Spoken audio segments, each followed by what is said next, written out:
Sa gitna ng karagatan, may islang puno ng tanong at kakaibang estatwa. Sino nga ba ang gumawa ng mga Moai statues? At bakit tila walang paliwanag kung paano sila nailipat? Maligayang pagdating sa Easter Island o Rapa Nui, isang maliit na isla sa gitna ng Pacific Ocean, halos 3,000 kilometro mula sa pinakamalapit na lupain. Panahon pa ng mga sinaunang Polynesians, tinayo na ang mahigit 800 Moai, malalaking estatwang gawa sa bato, na may taas na umaabot sa 10 metro at bigat na umaabot sa 80 tonelada. Pero paano nga ba ginawa at inilipat ang mga dambuhalang ito, gamit lang ang sinaunang kasangkapan?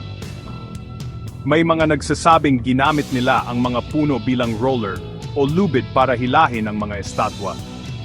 Iba naman, naniniwalang nilakad daw mismo ng mga Moai gamit ang espesyal na technique.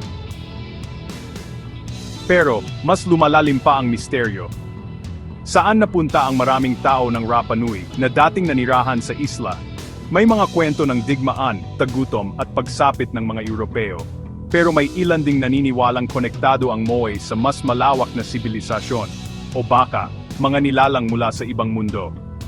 Hanggang ngayon, palaisipan pa rin kung paano nila nagawa ang lahat ng ito. Wala pang advanced na teknolohiya, pero puno ng talino at tiyaga.